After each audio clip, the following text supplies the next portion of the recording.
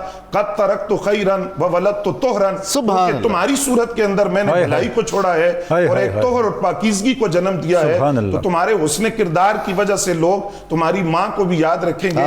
یہی امام علی مقام فرما رہے تھے کہ میرے نانا مجھ سے بہتر تھے، وہ چلے گئے، میرے والد مجھ سے بہتر تھے، وہ چلے گئے، اب میں دنیا سے چلا جاؤں گا۔ اور آپ نے ان عصمت ماں بیویوں سے فرمایا کہ تم پر لازم ہے کہ نبی علیہ السلام کا اسوہ اپنے ہاتھ سے نہ چھوڑنا۔ امام علی مقام کا وہ خطبہ ہے جو کربلا کی ڈائریکشن کو واضح کر رہا ہے کہ ہم یہاں کوئی ذاتی لڑائی لڑنے کے لیے نہیں آئے، کوئی کاروباری تنازع نہیں ہے ہمارا، اور کوئی جاگیر کا مسئلہ نہیں ہے، بلکہ اعلاء کلمت الحق کے لیے اور احقاق حق اور ابطال باطل کے لیے نکلے ہیں۔ اس لیے آپ نے ساتھیوں سے کہا ٹارگٹ میں ہوں، تم سارے چلے جاؤ، میں اس لڑائی کو لڑوں گا، یہ مجھے قتل کر دیں گے پھر خاموش ہوں گے۔ یہ امام علی مقام کے وہ خطبات ہیں جنہوں نے قیامت تک کربلا کی مقصدیت کو بھی واضح کر دیا اور یہ بھی واضح کر دیا کہ کربلا والوں کا پیغام کیا تھا۔ سبحان اللہ۔ آپ نے اتنی خوبصورت انداز میں اس خطبے کا مطالب بیان کیے ہیں اور اس کے نکات بیان فرمائے۔ ایک شعر مجھے یاد آ رہا ہے، غزل میں بھی کربلائی علامتیں اور استعارات آ گئے نا۔ اس نے اپنے دیے بجھا کے کہا جس کو جانا ہو وہ چلا جائے۔ یعنی کیا ایثار ہے، کیا قربانی ہے، اور کیسی خوبصورت بات آپ نے فرمائی کہ ایک بالشت کی دوری پر ہے ظاہری موت، اس سے زیادہ فاصلہ نہیں ہے، یقین ہے۔ اور تاکید کیا فرما رہے ہیں؟ سنت رسول نہ چھوڑنے کی۔ اس کا مطلب یہ ہے کہ مقصد وحید کیا ہے کہ سنت خیر الانام باقی رہے۔ سبحان اللہ۔ میرا خیال ہے کہ ہم اجازت ہو تو سوالات کے جواب دے دیں، آپ ہی بشارت صاحب زحمت فرمائیں گے۔ دوست کے نام پر فدیہ دیا جا سکتا ہے دوست کی طرف سے؟ جی فدیہ اگر وہ صاحب نصاب ہیں تو ان پہ واجب ہے، جی، لیکن یہ اگر ان کی طرف سے ادا کرنا چاہتے ہیں تو اجازت لے کر اس کی اجازت لے کر کر سکتے ہیں۔ اسی طرح دوست کے والدین کے نام پر صدقہ جاریہ بھی بالکل کر سکتے ہیں، کوئی اس میں معنی نہیں ہے۔ جی اچھا جناب، وطر کی دعا بھول گئی اور سلام پھیر لیا تو اب کیا کیا جائے؟ جی قنوت جو ہے وہ واجب ہے، قنوت واجب ہے؟ جی واجب ہے، اگر وہ رہ جائے تو سجدہ صاحب واجب ہوتا ہے، سجدہ صاحب سجدہ صاحب کریں، اگر سجدہ صاحب نہیں کر سکے تو وطر دوبارہ پڑھیں گے۔ پھر اگر سجدہ صاحب بھی نہیں کیا تو وطر دوبارہ پڑھیں۔ جی دو کالر اور ہیں، وہ بھی سجاد صاحب۔ جی آزاد کشمیر سے سجاد صاحب جناب۔ جی 92 کی پوری ٹیم کو میں سلام۔ جی یہ میرا یہ سوال ہے کہ یہ جو اذان ہم دیتے ہیں یا مولوی صاحب دیتے ہیں افطار کے وقت اور صبح سحری کے وقت سے، تو اذان سے پہلے جو سائرن دیا جاتا ہے، سائرن پہ ہم لوگ روزہ افطار کرتے ہیں، تو بعض لوگ یہ پوچھتے ہیں اور اعتراض کرتے ہیں کہ اذان کیوں نہیں دی جاتی، پہلے اذان دی جائے یا اذان کے بغیر روزہ نہیں افطار کیا جاتا۔ اس میں ہماری شہری رہنمائی فرمائیے کہ اذان دینا ضروری ہے یا سائرن پہ ہی روزہ افطار کر لیا جائے یا روزہ بند کر دیا جائے؟ جی بالکل ٹھیک ہے، عرض کرتے ہیں صداقت علی صاحب خوشاب سے جناب۔ السلام علیکم سر۔ وعلیکم السلام جناب والا۔ سر میرا سوال یہ ہے کہ جب شہری بند ہونے کا ٹائم ہوتا ہے جی تو مسجد میں مثلا مثال کے طور پر ہمارے گاؤں کی مسجد میں اذان ہو رہی ہوتی ہے، دوسرے گاؤں کچھ لوگ یہ کہتے ہیں کہ جب ہماری اپنی مسجد میں اذان ہوگی تو تب شہری بند ہوگی، ٹھیک ہے، تو اس کا کوئی طرح ہے کہ اگر ایک ساتھ اذان ہو یا کسی بھی مسجد میں؟ بہت خوب، میں سمجھ گیا سوال، یہ بڑا ہے، میں خود مجھے درپیش رہتا ہے تو میں اس کا جواب علماء سے لے کے آپ کو عرض کرتا ہوں۔ جی حضور والا بشارت صاحب، ہم کہہ چکے کہ وطر واجب ہے، قنوت واجب ہے، جی اگر بھول گیا ہے تو سجدہ صاحب ضروری ہے، اگر سجدہ صاحب رہ گیا ہے تو اعادہ کرے، دوہرائے، وطر دوبارہ پڑھے۔ اس میں ایک سر میں وضاحت کر دوں، بعض لوگوں کو قنوت یاد نہیں ہوتی، ہاں جنہوں نے مسئلہ پوچھا وہ اور ہے، لیکن اس کے ذمہ اگر قنوت یاد نہ ہو تو کوئی بھی دعا پڑھ کوئی بھی دعا پڑھ کوئی بھی دعا پڑھ سکتے، وہ ہو جائے گا، وہ قائم مقام ہو جائے گی قنوت کے۔ سبحان اللہ، شریعت نے کیا سہولت عطا فرمائی ہے۔ اچھا جناب، منہ بھر کر کہے اگر آ جائے اور اسے روزہ ٹوٹ جاتا ہے؟ کہ کی بہت ساری صورتیں ہیں، ان میں صرف 2 صورتوں میں روزہ ٹوٹتا ہے۔ جی ایک یہ ہے کہ خود بخود آئی ہے، بغیر کوشش کی آئی، اور اس میں سے کچھ حصہ وہ واپس لے گیا، اس سے روزہ ٹوٹ جائے گا، ورنہ خود بخود کیسے بھی روزہ نہیں ٹوٹتا۔ ٹھیک ہے۔ اور دوسری صورت جس سے روزہ ٹوٹتا ہے کہ جان بوجھ کر خود کوشش کر کے منہ بھر کر کہہ تھی، بغیر تکلیف کے نہیں روک سکتا تھا لیکن جان بوجھ کر کیا، اس سے روزہ ٹوٹ جائے گا۔ جب روزہ ٹوٹ جائے گا تو پھر اس کا فدیہ ہوگا؟ جی فدیہ اس کے لیے ہوتا ہے کہ جس کو یہ یقین ہو کہ میں آئندہ روزہ نہیں رکھ سکتا، یہ قضا ہوگی، قضا ہوگی، دوبارہ روزہ رکھنا پڑے گا۔ لیکن اگر جان بوجھ کر توڑا اس نے روزہ تو پھر اس میں کفارے والا مسئلہ ہوتا ہے۔ جی کفارے والا ہو جائے گا، بالکل ٹھیک ہے۔ گھر کے اندر بیٹھے تھے، اذان کی آواز سنی، روزہ بند ہو گیا ہے، اور اس کے بعد پھر 92 سے اذان کی آواز بعد میں سنی اور پھر پانی پیا، تو اس میں کوئی مسئلہ تو کوئی نہیں؟ اس میں ایک آپ کی وساطت سے عرض کرنا چاہوں گا کہ بحیثیت مسلمان ہم میں سے یہ ذمہ داری ہے کہ ہمیں یہ پتہ ہونا چاہیے کہ سحر کا وقت کب ختم ہو رہا ہے اور افطار کا وقت کب شروع ہو رہا ہے۔ اب بہت آسانی ہوگی ہے کہ کچھ ایسی اپلیکیشن ہیں کہ جو لوکیشن کے ساتھ موجود ہوتی ہیں، آپ اپنی لوکیشن سیٹ کر دیں تو وہاں جو ایگزیکٹ ٹائم ہے وہ بتاتی ہیں، تو اس میں یہ دیکھنا ہے کہ اگر سحر کا وقت ختم ہو گیا تھا، فجر کا وقت شروع ہو گیا تھا، تو پھر وہ روزہ نہیں ہوگا۔ اب دیکھیے کہ اس کے بعد جو 2 سوال ہیں، اصل میں تو آپ ان کا جواب بھی دے چکے ہیں، لیکن میں دہراتا ہوں کہ تاکہ ہمارے ناظرین کی تشفی ہو جائے کہ افطار یا اذان سائرن بجتا ہے اور جو بھی صورت ہے، تو کیا قریب ترین کا انتظار کرنا چاہیے یا سائرن بھی اسی طرح ہی ہے، اذان پہلے ہونی چاہیے سائرن پہلے ہو، کیا صورت ہے اس کی؟ اس میں بہترین بات یہ ہے کہ وقت پر نظر رکھیں، وقت پہ نظر رکھیں۔ موبائل کے اندر بڑی آسانی ہے، اپلیکیشن موجود ہے، وہ سیکنڈ تک بتاتی ہے کہ کتنے کوئی خاص اچھی اپلیکیشن؟ جی اس میں پریئر ٹائم کے اوقات الصلاۃ کے نام سے اپلیکیشن ہے، اس کو آپ ڈاؤن لوڈ کر لیں، اس پہ لوکیشن سیٹ ہوتی ہے، چند سیکنڈز کا بھی اگر فرق ہے تو وہ بھی آپ کو بتا دیں۔ اچھا ڈاکٹر صاحب یہ بڑی خوشائند بات ہے کہ ہمارے مفتیان کرام ٹیکنالوجی کو بھی ساتھ لے کے چل رہے ہیں، الحمدللہ۔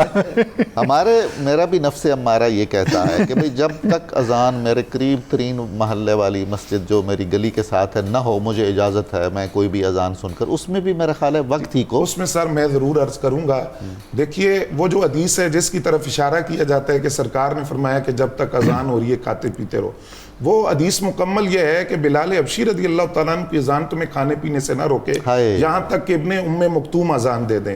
سیدنا بلال حبشی رضی اللہ تعالیٰ عنہ جو اذان دیتے تھے وہ تہجد کی اذان ہوتی، اور ابن ام مکتوم جو اذان دیتے تھے وہ فجر کا وقت شروع ہو جاتا تھا۔ اس سے سرکار نے منع فرمایا کہ اس وقت کھانا پینا چھوڑ دو، جو اذان ہوتی ہے وہ فجر کے وقت میں دی جاتی ہے، اس وقت اگر کوئی کھائے پیے گا تو وہ روزہ نہیں ہوگا۔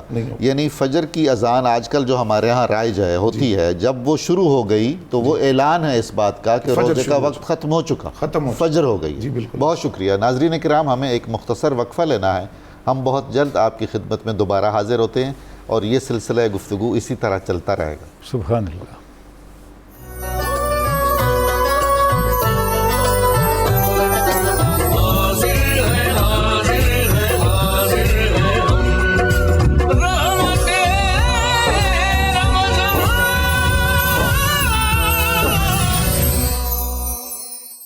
ڈاکٹر صاحب، ڈاکٹر شبیر احمد جامی صاحب آپ کی طرف آئیں گے۔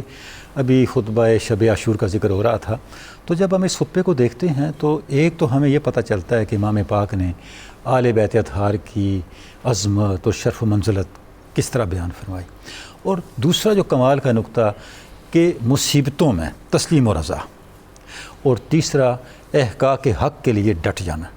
اچھا، کیا آپ یہ نہیں سمجھتے کہ ہم نے ان تینوں باتوں کو لے کے ہم نہیں چل سکے اپنی زندگیوں کے اندر؟ شاید اس لیے مسائل بھی ہیں، کہیں ہم نے ایک چیز پکڑ لی، کہیں دوسری پکڑ لی، اور آخری جو پہلو ہے تو اس کو تو بالکل ہی نظر انداز کر دیا۔ اس پہ آپ تھوڑا کچھ ارشاد فرمائیں۔ بسم اللہ الرحمن الرحیم۔ میں آپ کی اجازت سے تھوڑا سا اس میں چیز کو شامل کر دوں۔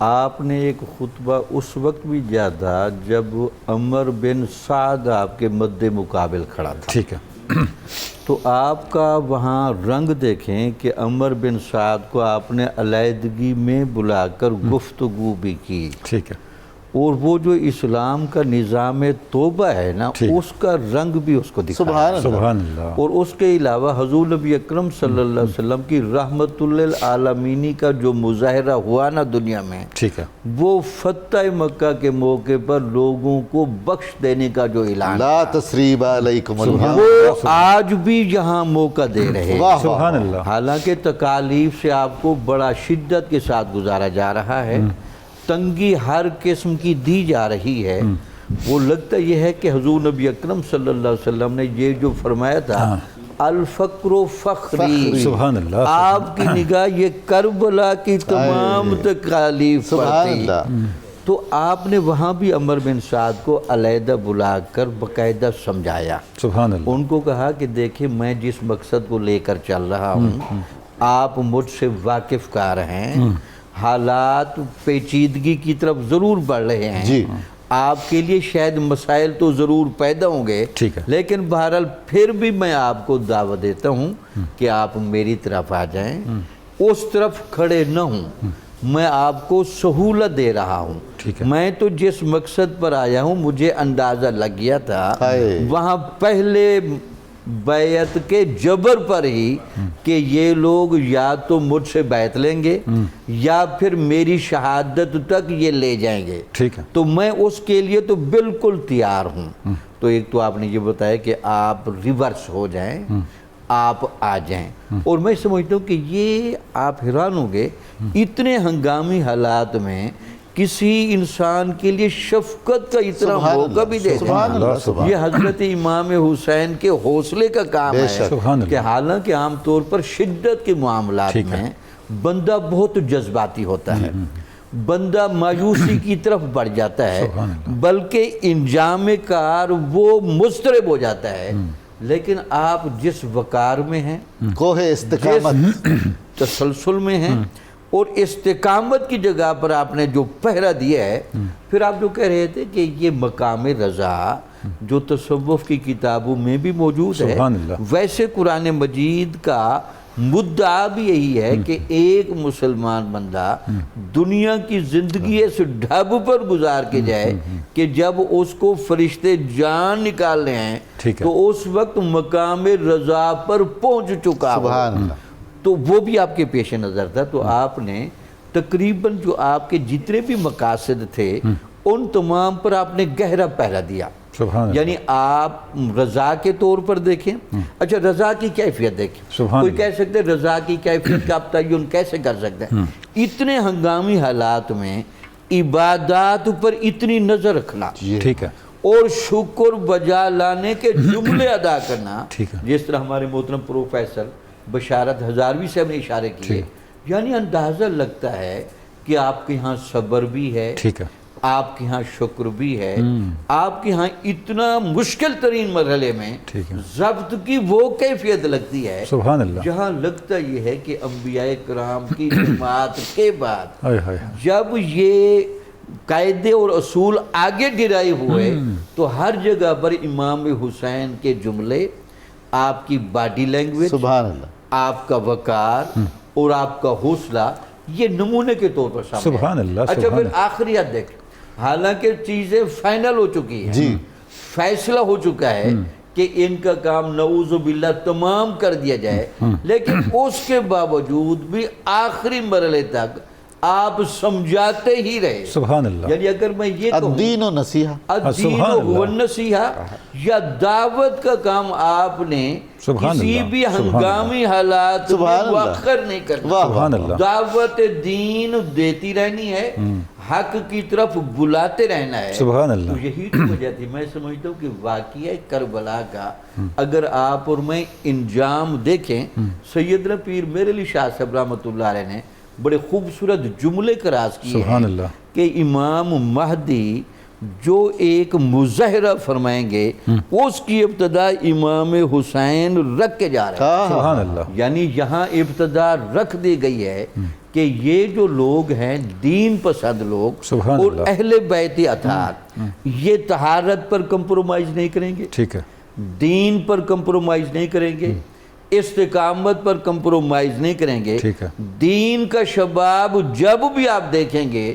تو ان کے پیکروں میں آپ کو نظر آئے گا کہ یار دین اگر کچھ شخصیتوں سے وابستہ ہے یا کچھ شخصیتیں ہر زمانے میں دین کی نمائندگی کرتی ہے تو وہ یہاں نظر آتی ہے۔ اچھا ڈاکٹر صاحب، جس طرح آپ نے فرمایا تسلیم و رضا کا ذکر کیا، اور یہ تو روحانیت کی اور طریقت کے ویلیوز ہیں، ان کے اخلاق یا محاسن یا اوصاف ہم کہتے ہیں، لیکن امام پاک نے بتایا کہ ریاست کے اندر ان ویلیوز کو کیسے لے کے آنا ہے. بالکل ٹھیک ہے. ڈپلومیسی میں دیکھیں نا عمر بن سعد کے ساتھ یا بقیہ جو آپ کے معاملات اتنی اعلیٰ ظرفی کے ساتھ ہو رہے ہیں، ہم صرف اس کا طریقت کا یا اخلاقی پہلو دیکھتے ہیں. ہمیں اسے اسٹیٹ ڈپلومیسی، اسٹیٹ افیئر اس سطح پر بھی رکھ کے دیکھنا چاہیے. بالکل ٹھیک کہ امام پاک نے ریاست کی ایمانی بنیادیں بتائیں. بالکل ٹھیک.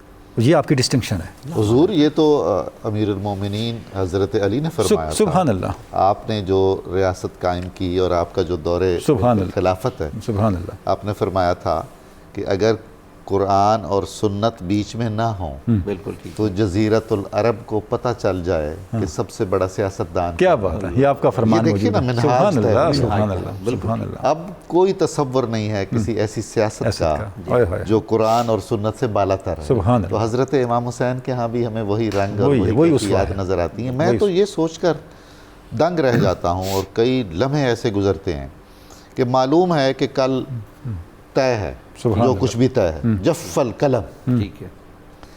تو آپ مہلت مانگتے ہیں ایک رات کی. اللہ ٹھیک.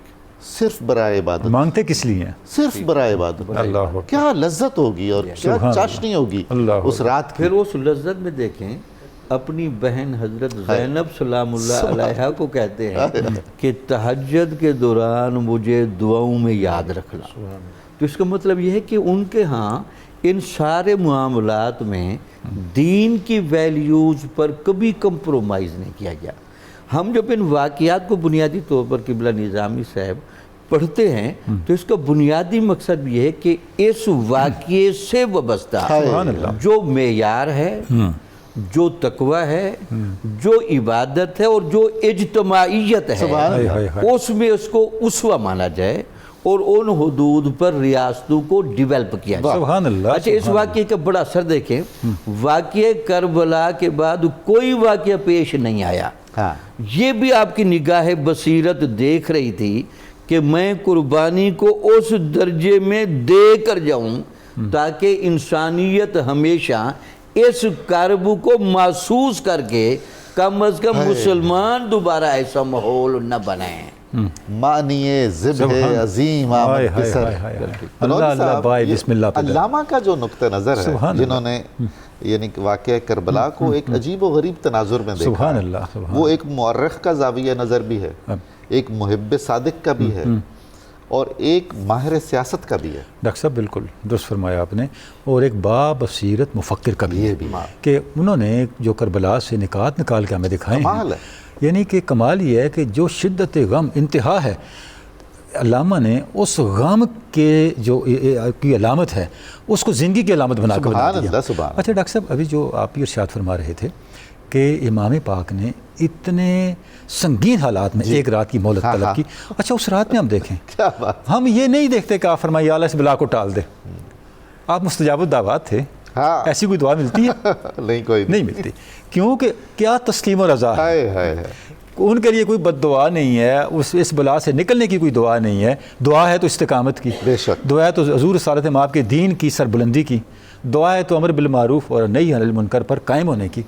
یعنی کیا اسوہ ہے. اور وہ جو سجدے ہیں اس رات کے، وہ مناجاتی رنگ کے ہیں. مناجاتی رنگ کے ہیں. وہی تو چیز آگے ہمیں امام زین العابدین میں نظر آتی ہے. کسی مناجات میں ان مخالفوں کے خلاف بد دعا یا کوئی شکوہ نظر نہیں آتا. یعنی سانحہ کربلا کا ذکر تک نہیں ہے. سبحان اللہ. پورے مناجات کیا ظرف ہے. اس میں عبدالعزیز محدث دہلوی صاحب کی بھی استنباط کو شامل کر لیں. ضرور. ان سے جب پوچھا گیا کہ حضرت یہ واقعہ اتنی سنگینی کے ساتھ اور اتنے درد اور غم کے ساتھ کیوں ہے، تو وہ کہتے تھے کہ سر الشہادتین کتابوں میں لکھا کہ یہ بنیادی طور پر حضور نبی اکرم صلی اللہ علیہ وسلم کی جو ذاتی خواہش تھی کہ مقام شہادت مجھے وہ بھی ملے تاکہ شہید ہونے والے تمام انبیاء کرام پہ اوپر میری واقعی قیادت ثابت ہو.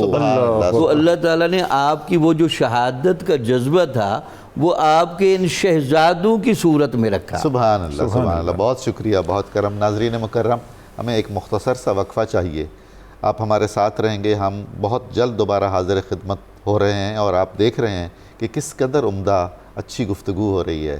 اس میں ایمان بھی مضبوط ہو رہا ہے اور اس میں ذوق کی تشفی بھی ہو رہی ہے. آپ ہمارے ساتھ رہیے گا.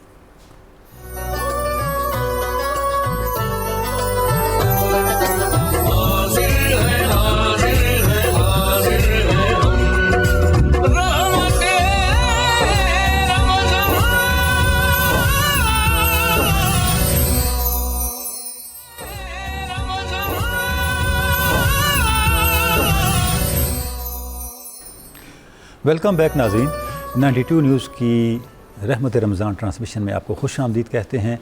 امام پاک امام حسین علیہ السلام کے خطوط اور آپ کے خطبات پر گفتگو کا سلسلہ جاری ہے۔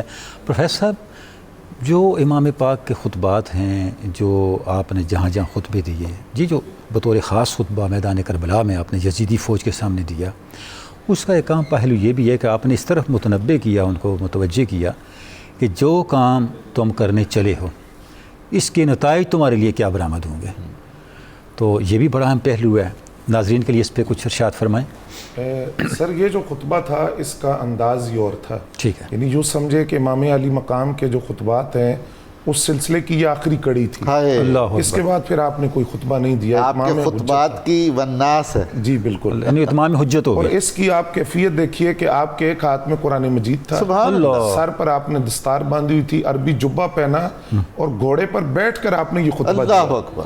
اور اس میں جو لفظ آپ نے ارشاد فرمایا ایھا الناس، اے لوگو اسمعوا قولی، میری بات کو سنو، ولا تعجلونی، اور میرے ساتھ جلدی نہ کرو، حتی اعظکم بما بحق لکم علیہ، یہاں تک کہ میرا تم پر جو حق ہے کہ میں تمہیں نصیحت کروں، میں وہ نصیحت تمہیں کروں گا، سبحان اللہ، سبحان اتمام حجت کے لیے میں وہ تمہیں بتاؤں گا، اللہ اکبر، یہاں تک کہ میں اپنی بات کو تم پر پورا کر دوں گا۔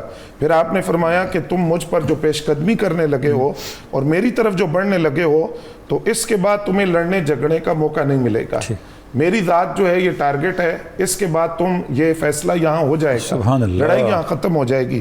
فرمایا اگر میری بات نہیں سنو گے تو انصاف سے کام نہیں لو گے۔ پھر فرمایا کہ پھر تم اپنی طاقت اکٹھی کر لو، مجھے ہرگز مہلت نہ دینا، اور اس کے بعد فرمایا وَلَا تَنْظُرُونَ إِنَّ وَلِيَّ اللَّهِ، میرا مددگار اللہ تعالیٰ ہے۔ سورہ اعراف کی جو آیت ہے اس کی طرف آپ نے اشارہ کیا، سبحان اللہ، اور اپنے خطبات کو قرآن مجید سے جوڑا، اور اس بات کا بھی اظہار کیا کہ میں جو احقاق حق اور ابطال باطل کے لیے نکلا ہوں تو قرآن مجید سمجھ کر آیا ہوں اور دین کو سمجھ کر آیا ہوں، یعنی آخری لمحے میں بھی مقصد کربلا واضح ہے۔ بالکل بالکل، اور اس کو قرآن سے آپ ریلیٹ کر رہے ہیں، قرآن سے جوڑ رہے ہیں، کوئی ذاتی اپنی رائے نہیں دے رہے اس کو۔ آپ نے فرمایا کہ میرا مددگار اللہ ہے، اب جو کچھ تم کرنے لگے اس سے صرف میں اللہ سے مدد مانگتا ہوں۔ اس کے بعد جو آپ کے لفظ ہیں وہ ایک کلیجہ چیر دینے والے لفظ ہیں، آپ نے ان یزیدیوں سے کہا وَانْظُرُوا مَنْ أَنَا، دیکھو میں کون ہوں، مجھے پہچانو میں کون ہوں، ثُمَّ ارْجِعُوا إِلَىٰ أَنفُسِكُمْ، پھر تم اپنے آپ کو ملامت کرو، پہلے مجھے پہچانو میں کون ہوں، فَانْظُرُوا هَلْ يُصْلِحُ لَكُمْ قَتْلِي، کیا تمہارے لیے جائز ہے کہ تم مجھے قتل کرو گے، اور وَإِنْتَهَاكَ حُرْمَتِي، اور میری حرمت کو پامال کرو گے اور ناروا سلوک کرو گے میرے ساتھ، أَلَسْتُ ابْنَ نَبِيِّكُمْ، کیا میں تمہارے نبی کا بیٹا نہیں ہوں، جس نبی کا تم نے کلمہ پڑھا کیا میں ان کا بیٹا نہیں ہوں، ان کا شہزادہ نہیں ہوں، اس کے باوجود تم مجھے قتل کرو گے اور میری حرمت کو پامال کرو گے۔ وقال رسول اللہ صلی اللہ علیہ وسلم، امام علی مقام نے یزیدیوں سے کہا کیا تمہیں یاد نہیں کہ نبی علیہ السلام نے کیا فرمایا تھا، لی ولی اخی، میرے لیے اور میرے بھائی امام حسن کے لیے کیا فرمایا تھا، ہازان سیدہ شباب اہل الجنہ، کہ یہ دونوں جنتی جوانوں کے سردار ہیں، ما فی ھذا حاجز لکم ان سفک دمی، کیا اس کے باوجود بھی تم اس ظلم سے باز نہیں آؤ گے، اس کے باوجود بھی تم میرا خون بہاؤ گے۔ اس کے بعد امام علی مقام امام حسین رضی اللہ تعالیٰ عنہ سے اس خطبے کے آخر میں جو ان سے ارشاد فرمایا جو تم خون بہاؤ گے اصل میں تم غضب الہی کو دعوت دے رہے ہو، تم اللہ کے عذاب کو دعوت دے رہے ہو، میں تمہیں آگاہ کرتا ہوں کہ اس گناہ میں مبتلا نہ ہونا، اور میں تمہیں میں یہ یاد رکھو کہ میں نے تم میں سے کسی کا قتل نہیں کیا، کسی کا گھر نہیں جلایا، کسی کے ساتھ زیادتی نہیں کی، اور پھر آپ نے اپنی ان نسبتوں کو دہرایا، یہ اصل میں اتمام حجت تھا کہ اس کے باوجود بھی تم خون بہاؤ گے۔ فرمایا میں اس نبی کا بیٹا ہوں جن کے سر پر ختم نبوت کا تاج ہے، خاتم النبیین ہے، اور تم جانتے ہو میری ماں کون ہے، جن کے لیے میدان حشر میں اعلان ہوگا یا اہل الجمع نکسوا رؤوسکم وغضوا ابصارکم، اے میدان حشر والو اپنی نظروں کو بھی جھکاؤ اور سروں کو بھی جھکاؤ، یہاں تک کہ میری والدہ 70,000 حوروں کے جرمٹ میں میدان حشر کے اندر پل صراط کو پار کر جائیں گی۔ اور فرمایا پھر تم نہیں جانتے کہ میں بیٹا کس کا ہوں، میں شیر خدا کا بیٹا ہوں، حیدر کرار کا بیٹا ہوں۔ میں یہاں جو مقام بیدا کا آپ کا خطبہ ہے اس میں ایک حدیث آپ نے پیش کی تھی خود امام علی مقام نے، اس کی طرف ضرور اشارہ کروں گا۔ آپ نے اپنے اصحاب سے کہا کہ میرے نانا نے فرمایا تھا من رہا سلطان جائرن، جو کسی ظالم حکمران کو دیکھے مستحلن لحرم اللہ، جو حدود اللہ کو پامال کرنے والا ہو، ناقصن لعہد اللہ، اللہ کے وعدوں کو توڑنے والا ہو، مخالفن لسنت رسول اللہ، نبی علیہ السلام کی سنتوں کی مخالفت کرتا ہو، یعمل فی عباد اللہ بالعصم والعدوان، وہ لوگوں کے ساتھ ظلم اور سرکشی سے پیش آتا ہو، فلم یغیر ما علیہ بفعل ولا قول، اور کوئی بندہ اپنے فعل اور قول کے ذریعے اس کو بدلنے کی کوشش نہ کرے، اس کے خلاف نہ کھڑا ہو، تو وہ ظالم اور اس کے خلاف آواز نہ اٹھانے والا، ان دونوں کا ٹھکانہ ایک ہوگا۔ آگے جو امام کے لفظ ہیں وہ کمال کے ہیں، آپ نے فرمایا تم سب میں سے سب سے زیادہ میں اس بات کا حق رکھتا ہوں کہ میں اس کے خلاف کھڑا ہوں گا، میری نسبتوں کا تقاضا ہے، یعنی گویا دوسرے لفظوں میں آپ یہ جملہ کہہ رہے تھے کہ اس وقت روئے زمین پر کوئی دوسرا حسین ابن علی موجود ہے، جن نسبتوں کا میں عامل ہوں ان نسبتوں کا تقاضا ہے کہ میں اس کے خلاف اٹھ کر کھڑا ہوں گا۔ یہاں اتمام حجت ہو گیا، آپ نے اپنی نسبتوں کو بھی بیان کر دیا اور ان کو جو آگاہ کر دیا کہ اس کے بعد تمہارے ساتھ کیا ہوگا۔ اس کے باوجود امام علی مقام امام حسین رضی اللہ تعالیٰ عنہ جب جام شہادت نوش کرتے ہیں تو گویا آپ نے دنیا کو پیغام دیا کہ صدیاں گزرنے کے بعد آج یہاں ذکر ان کا ہو رہا ہے جن کے سر کٹے تھے اور جن کا پورا خانوادہ کٹا تھا، تو آپ نے یہ بتایا کہ اگر تمہارا نظریہ یہ ہے جو مادیت پرستیوں کا نظریہ ہے کہ جیت اس کی ہوتی ہے جس کے پاس قوت ہو، افرادی قوت ہو، ہتھیار ہو، وہ اپنے شہر میں ہو، کھانے پینے کی فراوانی ہو، فرمایا نہیں، اگر تم نے جیت دیکھنی ہو تو قرآن مجید کی سورہ والعصر پڑھو، وہاں انسان کے لیے کامیابی کے 4 معیارات قرآن نے بتائے، ایمان ہو، عمل صالح ہو، حق کی وصیت ہو، صبر کی وصیت ہو۔ تو امام علی مقام نے بتایا کہ ایمان ہمارے پاس ہے، حق کی وصیت ہمارے پاس ہے، اعمال صالحہ ہمارے پاس ہے، صبر کی وصیت میں کر رہا ہوں کہ پورا کنبہ لٹا کر بھی میں اپنے اہل خانہ کو کہہ رہا ہوں کہ تم پر لازم ہے کہ نبی علیہ السلام کا اسوہ پکڑ کر رکھنا۔ پھر اس کا ایک اور پہلو بھی ہے، دیکھیے انسان کو اپنے وطن سے فطرتی محبت ہوتی ہے، انسان کو مال سے فطرتی طور پر محبت ہوتی ہے، اولاد سے محبت ہوتی ہے، پھر اپنی جان سے محبت ہوتی ہے، لیکن ایک 5ویں محبت ہے جو 4 محبتوں پر غالب آتی ہے، وہ اس کے ایمان کی اور دین کی محبت ہے۔ امام علی مقام نے وطن بھی چھوڑا اور رات کے وقت اپنے نانا جان کی بارگاہ کے اندر جو سلام آپ نے پیش کیا، اس کے بعد آپ نے اپنے وطن کے اندر مال بھی چھوڑا، گھر بار بھی چھوڑا، پھر وقت آیا تو اپنی اولاد کو بھی قربان کر دیا۔ اولاد قربان کرنے کے بعد وہ وقت آیا جس وقت آپ خود گئے ہیں اور آپ نے یہ دعا بھی مانگی، الہی جو پیدل چل کر آ سکتے تھے وہ بھی پیش کر دیے، جن کو اٹھا کر لا سکتا تھا وہ بھی پیش کر دیے، جو بوڑھے تھے انہوں نے بھی اپنی جانیں دے دی، اب وہ بیبیاں ہیں خیموں کے اندر، وہ بھی صبر و رضا کی تصویریں بنی ہوئی ہیں۔ میں 5ویں محبت کو 4 محبتوں پر غالب کرتا ہوں، میں اپنے دین کی سلامتی کے لیے، ایمان کی سلامتی کے لیے 5ویں محبت، اس محبت کو غالب باقی 4 محبتوں پر کر کر آپ نے یہ پیغام دیا کہ قیامت تک جو مسجد کے مناروں سے اذانیں گونجے گی وہ ان کا صدقہ ہوگا۔ قیامت تک جیتا کون ہے؟ فرمایا وہ جیتا کلمے میں قیامت تک جن کا نام گونجے گا، دودھ کے اندر جن کا نام گونجے گا، مسجد کے مناروں سے جن کا نام گونجے گا، اور جن کا سر کٹ کے بھی سر بلند رہے گا۔ اصل میں جیت ان کی ہوئی ہے اور فتح ان کی ہوئی ہے، اور 2 کردار امت کو دیے، جہاں شر ہوگا وہ یزیدی کردار ہوگا، جہاں خیر ہوگی وہ حسینی کردار۔ وقار خون شہیدان کربلا کی قسم، یزید مورچہ جیتا ہے جنگ ہارا ہے۔ سبحان اللہ، سبحان اللہ۔ قبلہ جامی صاحب، ایسی عمدہ اور ایمان افروز گفتگو ہوئی ہے، سبحان اللہ، تواتر کے ساتھ حضرت امام حسین علیہ السلام سے ثابت ہے کہ آپ نے جو تحریک چلائی ہے وہ کن مقاصد کے لیے چلائی ہے، یعنی شریعت پامال ہو رہی ہے، حدود الہی پامال ہو رہے ہیں، اللہ کے ساتھ کیے گئے وعدے ٹوٹ رہے ہیں، عدل و انصاف کہیں نظر نہیں آ رہا، تو اس کے باوجود ہم کیوں رعایتیں دیتے ہیں اور کیوں ایک درمیانی چور رستہ، چور دروازہ تلاش کرنے کی کوشش کرتے ہیں؟ کیا معاذ اللہ ہم یہ سمجھتے ہیں کہ امام حسین علیہ السلام کے بیانات مبنی بر مبالغہ ہیں؟ بسم اللہ الرحمن الرحیم۔ حضرت امام حسین علیہ السلام تو واضح حق پر تھے، بے شک، اور اس حق کے تمام معیارات کا پہرا دے رہے تھے۔ اب ہمارے علماء کے ہاں جو 2 مشارب عام طور پر بیان ہوتے ہیں، راہ رخصت اور راہ عزیمت۔ راہ رخصت والے بھی کسی صورت میں یزید یا اس کی پالیسیوں سے متفق نہیں تھے، وہ بھی بنیادی طور پر اس بات کو دیکھ رہے تھے کہ حالات کی سنگینی اب اس طرح کی ہے کہ شاید ہمیں تھوڑا خاموش ہو جانا چاہیے، لیکن واقعہ کربلا کے نتائج نے بتایا کہ جو باتیں امام حسین علیہ السلام کر رہے تھے وہ باتیں بہتر تھیں، وہ باتیں صحیح تھیں، وہ بر موقع علاج تھا۔ کام وہی ہوتا ہے جو موقع پر کر دیا جائے، باقی بعد میں اس واقعے کے بعد جو بعد میں افسوس پیدا ہوا، جو بعد میں رد عمل پیدا ہوا، اس میں بھی وہ سارے لوگ بیٹھ کر یہی بات کرتے تھے کہ اگر اس موقع پر ہم ساتھ کھڑے ہو جاتے اور اس موقع پر ہماری تائید مسلسل ہوتی تو شاید حالات پھر اس طرح نہ ہوتے۔ تو ضرور ان کو اجتہاد کی وجہ سے رخصت تو دے دی گئی ہمارے علماء کی طرف سے، لیکن سب نے پھر امام حسین کے اس اقدام کو بر موقع اور موقع شناسی کے اعتبار سے حق پر قرار دیا اور راہ عظیمت پر قرار دیا۔ اور یہی وجہ ہے کہ جب بھی تذکرہ ہوتا ہے جنہوں نے راہ رخصت لی ہے ان کا تذکرہ نہیں ہوتا، جنہوں نے راہ عظیمت لی ہے ان کا ہمیشہ تذکرہ ہوتا ہے۔ جامی صاحب ایک اور حوالے سے بھی جائزہ لے لینا چاہیے۔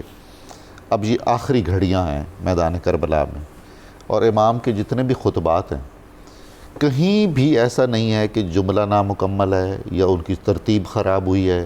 جیسے پریشانی میں یا اعصاب جواب دے جاتے ہیں یا آدمی کی زبان لڑکھڑا جاتی ہے، جملوں کے در و بست پر کنٹرول نہیں رہتا ہے، یہاں تو بالکل ہر چیز منظم ہے، مرتب ہے۔ اس کا مطلب ہے سرے منہ پریشانی بھی نہیں ہے، کوئی بھی نہیں، اعصاب کیونکہ آپ اپنے مقصد میں اتنے واضح تھے۔ ویسے بھی ایمانی اور عملی جذبہ جس کا مضبوط ہونا، تو وہ تو قرآن مجید کہتا ہے کہ اس کی ایک تو مدد و تائید نازل ہوتی ہے، اور پھر حضور نبی اکرم صلی اللہ علیہ وسلم کے ساتھ جو آپ کا نسبی تعلق تھا، آپ فطری طور پر بھی حوصلہ کافی رکھتے تھے، سبحان اللہ، تو وہ رنگ پہلے بھی موجود تھا، پھر تائید الہی بھی ساتھ چل رہی تھی۔ تو یہی وجہ ہے کہ آپ نے چونکہ اس پورے ماحول میں کھڑے ہو کر، یعنی وہ جو میں نے گزارش کی کہ اندھیروں میں جب بھی روشنی تلاش کی جائے گی شاید روشنی اور جگہوں سے نہ ملے، کربلا کے واقعے سے روشنی ضرور مل جائے گی۔ اچھا حضور، یہ جو اب دوسری طرف دیکھیے، دوسری طرف سے بھی تو باتیں کی گئیں نا، یزیدی جو عمائدین تھے، سپہ سالار تھے یا نائب امیر تھے لشکر کے، ان کے خطبے یا ان کی بات چیت بھی موجود ہے۔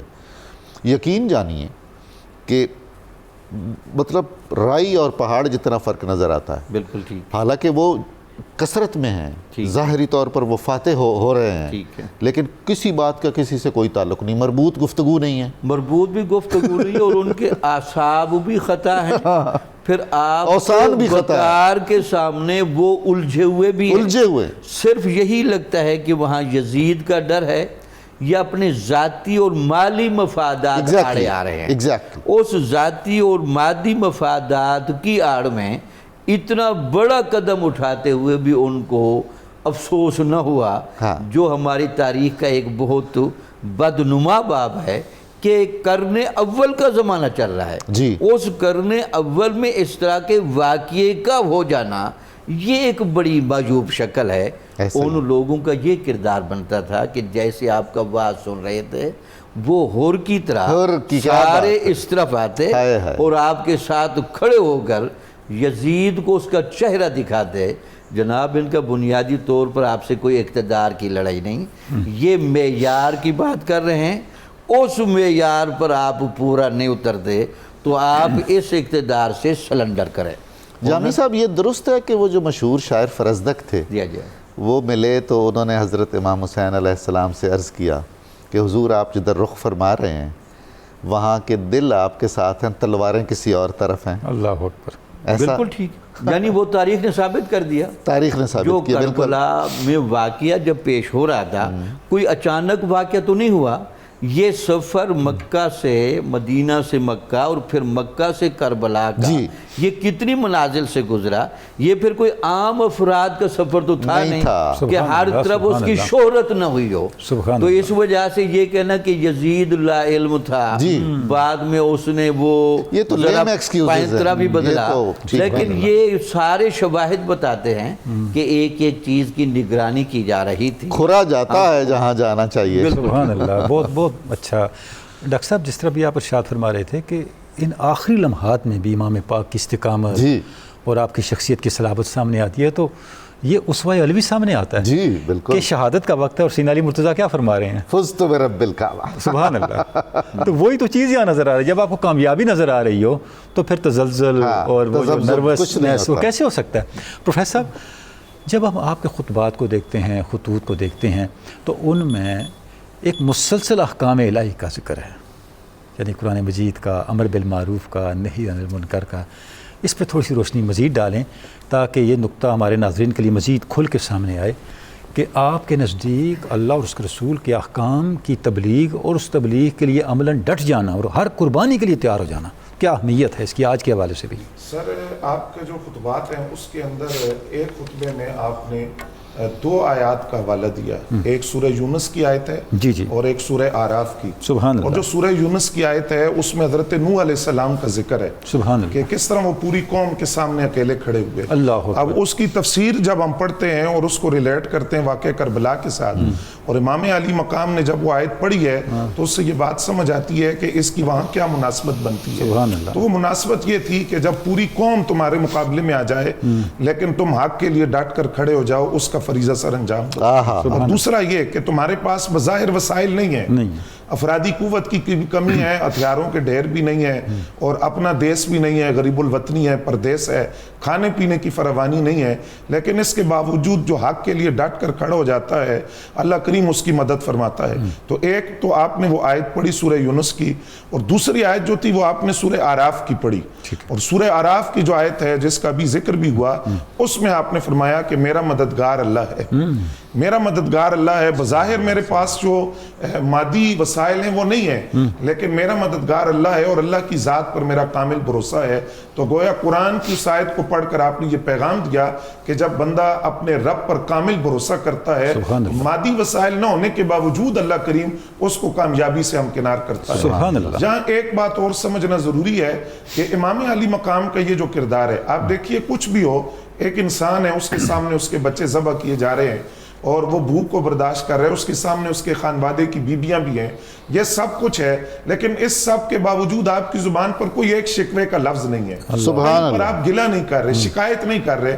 اس کو اگر ہم حدیث سے جوڑتے ہیں کہ جہاں سیدہ پاک دونوں شہزادوں کو نبی علیہ السلام کے پاس لائی اور نبی علیہ السلام سے عرض کیا کہ ان کو کچھ عطا فرمائیں, کچھ وراثت عطا فرمائیں, کوئی خاص چیز عطا فرمائیں, تو نبی علیہ السلام نے فرمایا کہ امام حسن کے لیے فلہو ہیبتی و سوددی, ان کو میں نے اپنے روب کا بھی وارث بنایا اور سرداری کا وارث بنایا. اور یہ حقیقت ہے کہ امام حسن پاک نے ان دونوں صفتوں کی لاج رکھی, اور امام علی مقام کے لیے فرمایا فلہو جرتی و جودی, میں نے اپنے اس نواسے کو اپنی جرت کا اور سخاوت کا وارث بنایا. اب جب ہم اس حدیث کو واقعہ کربلا کے ساتھ جوڑتے ہیں تو ہمیں یہ بات سمجھ آتی ہے کہ امام علی مقام اکیلے حسین ابن علی نہیں ہے, وہ اپنے نانا کی جرتوں کا وارث بھی کھڑا ہے, اور سخاوت کا بھی. جی بالکل, سخاوت کا بھی. یا میدان کربلا میں بھی سخاوت نظر آ رہی ہے. آپ دیکھیے کہ اس سے بڑی سخاوت کیا ہوگی کہ حضرت ہور کو معاف کر دیا, معافی دے دی گئی, اور دوسروں کو معافی کا اعلان کر رہے ہیں. جی بالکل. تو یہ سخاوت بھی اور جرت بھی, یہ اصل میں نبی علیہ السلام سے جو وراثت میں جرت اور سخاوت آپ کو ملی تھی, اس کا اظہار آپ نے کیا کہ اگر کہیں کوئی قدم متزلزل ہو جاتے یا کہیں پر استحکام نہ رہتا تو یہ بات سیدھی نبی علیہ السلام کی جرت تک جاتی, کیونکہ آپ جن کی جرت کے وارث تھے وہ امام الانبیاء صلی اللہ علیہ وسلم کی جرت تھی, جس کے وارث بن کر آپ میدان کربلا میں کھڑے ہوئے, سب کچھ برداشت کر کے زبان سے کوئی شکوہ نہیں کیا, بلکہ یہی کہا کہ تم پر اسوہ رسول لازم ہے, اور وہ اسوہ رسول یہ ہے کہ ہر حال کے اندر صبر کا دامن ہاتھ سے نہیں چھوڑو. سبحان اللہ, سبحان اللہ, سبحان اللہ.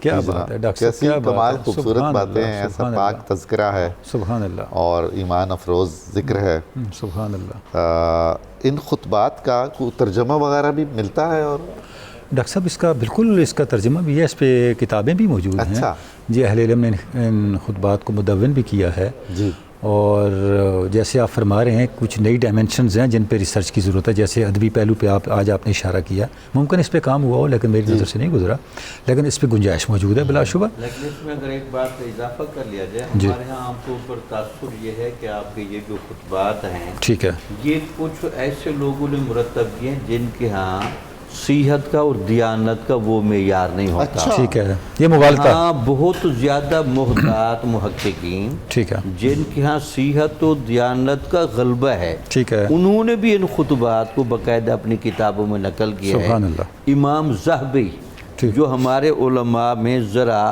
بہت محتاط شخصیت۔ صحت کے اعتبار سے سخت مزاج ہیں، محققانہ انداز ہے۔ محققانہ انداز ہے، انہوں نے سیر اعلام النبلاء کے اندر علامہ زہبی نے، اسی طرح ابن حجر عسقلانی نے، ٹھیک ہے اسی کی طرح آپ بہت ہی دیکھیں ٹھوس لوگ ہیں۔ ابن جریر طبری نے، علامہ ابن کثیر نے، علامہ ابن خلدون نے، انہوں نے بھی ان خطبات کو اور ان مواقع کو، چونکہ وہ سارے سمجھتے تھے کہ یہ جو واقعہ ہے یہ چونکہ بہت اہمیت کا حامل ہے، تو لہٰذا واقعے کی ڈیٹیل کے ساتھ ساتھ حضرت امام علی مقام کے وہ الفاظ اور جملے بھی محفوظ کر دیے جائیں، سبحان اللہ۔ چونکہ ہمارے اسلاف بھی اس بات کو سمجھتے تھے۔ ویسے بعد میں جتنی بھی الجھتی ہیں ٹھیک ہے۔ یہ ہماری بدقسمتی ہے کہ ہم اپنے عقلی پیمانے لے کر چل پڑتے ہیں۔ ٹھیک ہے۔ اسلاف نے ان باتوں کو محفوظ اس لیے کیا ہوتا ہے کہ تمام تناظر کو پڑھ لینا چاہیے، حقائق کو سامنے واقعات کو پڑھنے کے بعد کوئی رائے قائم جو کرتے اس کا باقاعدہ لیڈر و بانی ہے اس کے اپنے الفاظ پڑھ لینے چاہیے، سبحان تاکہ یہ واقعہ کیوں ہوا، کیا اسباب واہ۔ تھے اور اس کے کیا نتائج برآمد بہت ہوئے۔ شکریہ، بہت کمال، بہت عمدہ۔ سبحان اللہ۔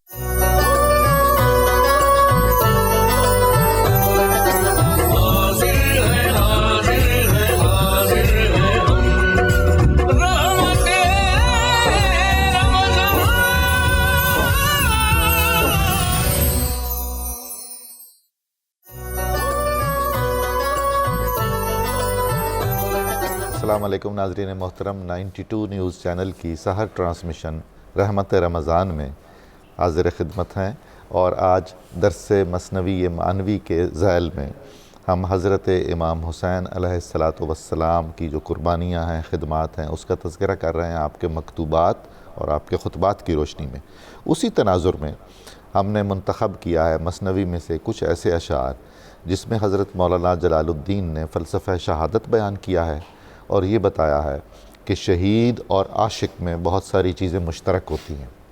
شہید اور عاشق اللہ کے دیدار کے طالب ہوتے ہیں دونوں، انہیں چین نہیں پڑتا جب تک انہیں لقائے یار نہ ہو، اور انہیں اپنی زندگی اور اس سب کچھ سے بڑھ کر، دنیا و ما فیہا سے بڑھ کر جو ایک طلب لگی ہوئی ہوتی ہے، ایک لگن لگی ہوئی ہوتی ہے اللہ کی بارگاہ میں پہنچنے کی اور اللہ کی رضا حاصل کرنے کی، اس سلسلے میں وہ کسی بھی چیز کو خاطر میں نہیں لاتے۔ اگلے مرحلے پر وہ فرماتے ہیں کہ ایک عاشق، اس کا عشق بھی ہر دم ایک نئی آب و تاب سے جاری و ساری رہتا ہے، اس میں عروج ہی عروج نظر آتا ہے۔ سچا عاشق جو ہے بہت کم ہوتا ہے کہ اس میں زوال پذیری ہو اور اس کی جو کیفیتیں ہیں وہ کمزور پڑ جائیں۔ بے عین ہی اسی طرح جو شہید راہ حق ہے اس کو بھی ہر آن ہر لمحے نئی زندگی ملتی رہتی ہے، اس لیے کہ اللہ تعالیٰ کی تجلی میں تکرار نہیں ہے۔ کل یوم ہوا فی شان، ہر آن ہر پل اللہ تعالیٰ کا حسن و جمال، اس کا لطف و کرم اور اس کے مظاہر بڑھتے رہتے ہیں، پھیلتے رہتے ہیں، وسعت پاتے رہتے ہیں۔ اتنی ہی شدت کے ساتھ عاشق میں اور شہید میں طلب بڑھتی ہے اپنی منزل سے ہمکنار ہونے کی۔ اشعار دیکھیے، بہت ہی عمدہ اشعار ہیں۔ عاشقان را ہر زمانی مردانیست، جو عاشق ہوتے ہیں، اہل عشق ہوتے ہیں، ہر لمحے ان کے لیے ایک نئی موت ہوتی ہے۔ آپ دیکھیے کہ یہ بالکل وہی ہے جو بہت بعد میں حضرت شیخ احمد جام نے کہا، کشتگان خنجر تسلیم را ہر زمان از غیب جان دیگر است، کہ جو لوگ اللہ تعالیٰ کے تسلیم، اللہ تعالیٰ کے سامنے تسلیم و رضا کے خنجر کے مقتول ہوتے ہیں، انہیں بارگاہ الہی سے ہر لمحے نئی زندگی ملتی رہتی ہے۔ اور یہ وہی شعر ہے جسے سن کر مشہور عظیم چشتی بزرگ حضرت خواجہ قطب الدین بختیار کاکی رحمۃ اللہ تعالیٰ علیہ کا وصال ہو گیا تھا۔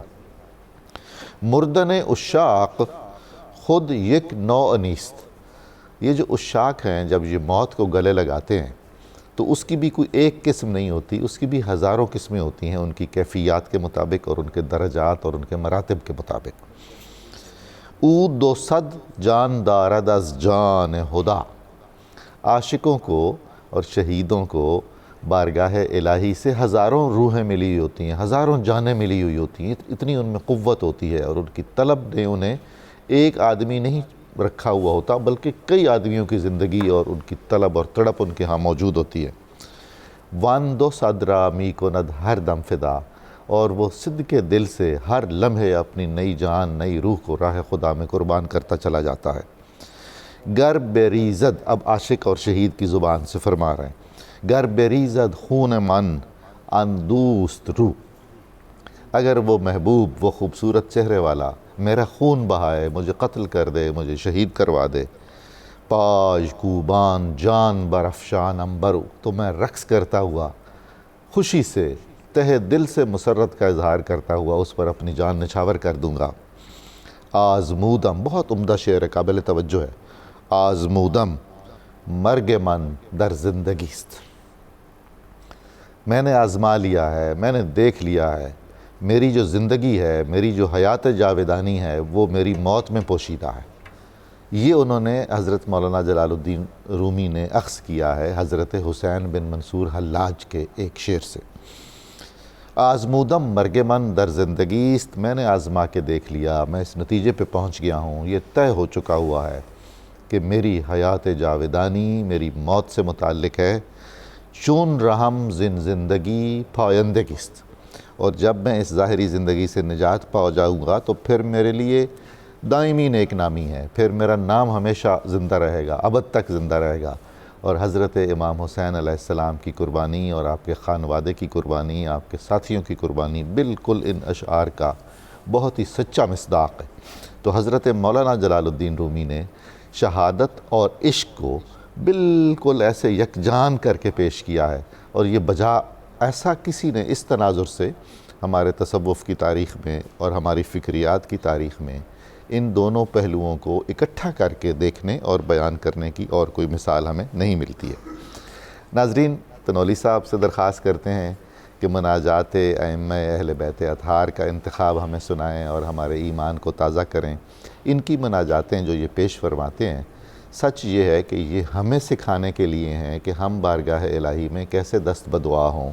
انبیاء علیہم السلام تو پاک روحیں تھیں، نفوس قدسیہ تھے، سبحان اللہ، تب وہ بارگاہ الہی میں اس طرح نیاز سے، عجز سے اور انکسار سے پیش ہوتے تھے۔ تو ہمیں بھی دراصل یہ تلقین فرمائی جا رہی ہے کہ بارگاہ الہی کے کیا آداب ہیں اور دعا مانگنے کے کیا تقاضے ہیں۔ حضور سبحان والا، اللہ۔ بسم اللہ الرحمن الرحیم۔ ناظرین، 92 نیوز کی رحمت رمضان ٹرانسمیشن میں اب وقت ہے مناجات ائمہ اہل بیت اطہار کا۔ ناظرین، ہم امام زین العابدین علیہ السلام کی مناجاتیں پڑھ رہے ہیں اور ان میں جو معارف ہیں، ہمارے لیے تربیت کے نکات ہیں، ان کو سمجھنے کی کوشش کر رہے ہیں۔ ناظرین، جب ہم امام زین العابدین کی مناجات دیکھتے ہیں تو ہم پہ یہ حقیقت منکشف ہوتی ہے کہ دعا صرف الفاظ کا نام نہیں ہے، دعا صرف ایک رسم نہیں ہے، یہ ایک ایسا عمل ہے جو تمام اعمال کی جان ہے، ایک ایسا عمل ہے جو تمام اعمال کو بامقصد، ثمرور اور با ہدف بنانے کا راستہ اور طریقہ ہے۔ آپ صلی اللہ علیہ وسلم نے ارشاد فرمایا، الا ادلکم علی ما ینجیکم من عدوکم، کیا میں تمہیں ایک ایسا عمل نہ بتاؤں جو تمہیں تمہارے دشمنوں سے نجات دے دے، ویدر لکم ارزاقکم، اور تمہارے لیے تمہارے رزق میں وسعت پیدا کر دے، تدعون اللہ فی لیلکم و نہارکم، وہ عمل یہ ہے کہ تم رات ہو یا دن ہو اللہ کی بارگاہ میں سراپا دعا بن کے رہو، فإن الدعاء صلاح المؤمن، کیونکہ دعا مومن کا اسلحہ ہے۔ ناظرین، امام زین العابدین کی دعاؤں سے پتہ چلتا ہے کہ دعا کیسے اسلحہ بنتی ہے اور کیسے بندہ مومن کا ہتھیار بنتی ہے۔ جیسے حضرت علامہ نے فرمایا تھا، علامہ اقبال نے، کہ غیر قرآن غم گسار من نبود، قوتش ہر باب برابر من کشود، میری زندگی میں جب کوئی مشکل مرحلہ آیا کسی نے میری غم گساری نہیں کی سوائے قرآن مجید کے، اس قرآن کی طاقت سے میں نے ہر بند دروازے کو کھول دیا۔ امام زین العابدین کے ہاں جو دعائیں ہیں جو اسلحہ ہے مومن کا وہ لیتے کہاں سے ہیں؟ وہ یہ اسلحہ لے رہے ہیں براہ راست قرآن مجید سے یا حضور اکرم صلی اللہ علیہ وسلم کی، حضور رسالت مآب صلی اللہ علیہ وسلم کی ذات پاک اور آپ کی تعلیمات اور آپ کے فرامین سے۔ اب ہم آپ کی مناجات پڑھتے ہیں۔ آپ ارشاد فرما رہے ہیں اللہ کی بارگاہ میں دست دعا ہو کر، الہی لا تؤدبنی بعقوبتک، الہی مجھے اپنے عذاب میں گرفتار نہ کیجیے، ولا تمکر بی فی حیلتک، الہی مجھے اپنی قدرتوں سے نہ آزمانا، من این لی الخیر، یا رب، اے میرے اللہ، ہے میرے رب، مجھے خیر کہاں سے ملے گی، میرے لیے خیر کہاں ہے، ولا یوجد الا من عندک، وہ خیر مجھے تیری بارگاہ کے علاوہ کہیں اور سے نہیں مل سکتی، سبحان اللہ، ومن این لی النجات، اے میرے اللہ مجھے نجات کہاں سے ملے گی، میری نجات کہاں ہے، ولا تستطاع الا بک، کوئی تیری ذات کے علاوہ مجھے نجات دینے کی طاقت نہیں رکھتا، لا الذی احسن استغنا عن عونک ورحمتک، اے میرے اللہ جو بھی نیکی کرنے والا ہے وہ نیکی کرنے کی توفیق کے حوالے سے یا نیکی کرنے کے باوجود بھی بہتری کے لیے تیری بارگاہ، تیری رحمت اور تیری مدد سے مستغنی نہیں ہو سکتا، ولا الذی اساء واجترا علیک، نہ وہ شخص جو گناہوں کا ارتکاب کرتا ہے اور تیری بارگاہ میں اتنی جرت دکھاتا ہے، ولم یرزق، اور تیری فیصلوں پہ راضی نہیں ہوتا، خارج عن قدرتک، وہ تیری قدرت سے باہر نہیں نکل سکتا، یا رب یا رب یا رب، اے میرے رب، اے میرے رب، اے میرے رب، بے کا عرفتک، اے اللہ میں نے تجھے تجھ سے ہی پہچانا، وانت دللتنی علیک، اے میرے اللہ تو نے ہی مجھے اپنے بارے میں دلیلیں اور نشانیاں عطا کی، ودعوتنی الیک، اے میرے اللہ تو ہی مجھے اپنی بارگاہ میں بلا کے لے گیا، ولولا انت لم ادر ما انت، اے میرے اللہ اگر تیری تائید میرے ساتھ نہ ہوتی مجھے نہیں پتا تھا تو کون ہے، تیری ہستی کیا ہے، الحمدللہ الذی ادعوہ فیجیبنی، ساری تعریفیں اس ذات پاک کے لیے جسے جب میں بلاتا ہوں تو مجھے جواب ملتا ہے، حالانکہ حالت یہ ہے وَإِن كُنْتُ بَطِيئًا حِينَ يَدْعُونِي، کہ جب وہ مجھے بلاتا ہے مجھ سے سستیاں ہو جاتی ہیں، وَالْحَمْدُلِلَّهِ الَّذِي أَسْأَلُهُ فَيُعْطِينِي، ساری تعریفیں اس ذات کے لیے ہیں جب میں جس کی بارگاہ میں سوال کرتا ہوں تو مجھے عطا کرتا ہے، حالانکہ میری کیفیت یہ ہے وَإِن كُنْتُ بَخِيلًا حِينَ يَسْتَقْرِضُنِي، جب وہ مجھے اپنے دیے ہوئے رزق میں سے مجھ سے کوئی قرض طلب کرتا ہے تو میں بخل کا مظاہرہ کرتا ہوں، وَالْحَمْدُلِلَّهِ الَّذِي أُنَادِيهِ كُلَّ مَا شِئْتُ لِحَاجَتِي، ساری تعریفیں اس ذات پاک کے لیے ہیں جب میری کوئی حاجت ہوتی ہے، جب میں کسی حاجت کی روائی کے لیے چاہتا ہوں تو میں اس کی بارگاہ میں التجا بلند کر دیتا ہوں، وَأَخْلُو بِهِ حَيْثُ شِئْتُ لِسِرِّي بغیر شفیع، اور بغیر کسی کی سفارش کے جب میں نے اپنے کسی پوشیدہ معاملے میں راز و نیاز کرنا ہو تو اس کی بارگاہ میں راز و نیاز کرتا ہوں، فَيَقْضِي لِي حاجتی، اور وہ میری حاجت کو پوری کر دیتا ہے، وَالْحَمْدُلِلَّهِ الَّذِي أَدْعُوهُ وَلَا أَدْعُو غَيْرَهُ، ساری تعریفیں اس اللہ کے لیے، اس ذات پاک کے لیے ہیں جس کی بارگاہ میں دست دعا بلند کرتا ہوں اور اس کے بغیر میں کسی کو نہیں بلاتا،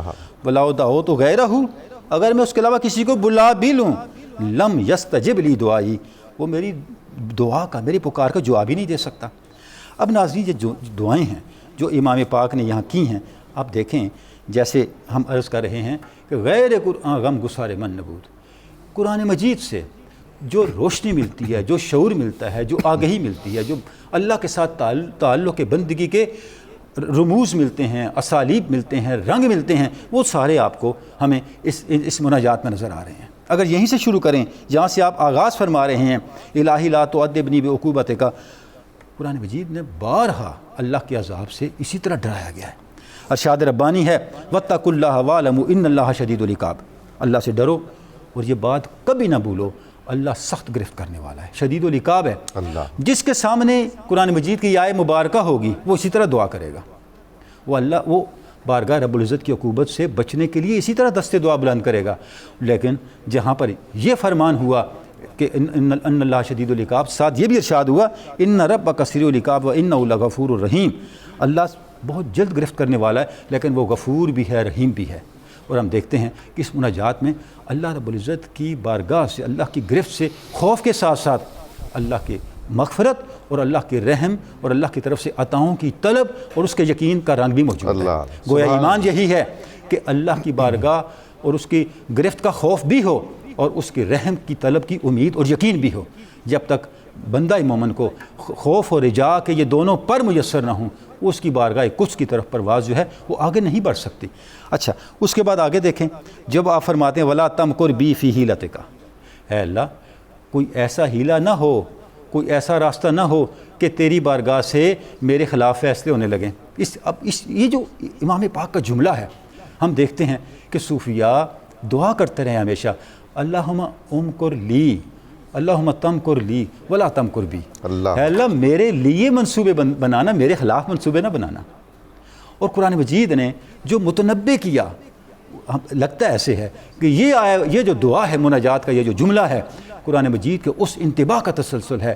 اس انتباہ کے جواب میں اللہ رب العزت کی بارگاہ میں ایک احتیاطاً پہلے سے طلب نجات ہے۔ وہ انتباہ کیا ہے؟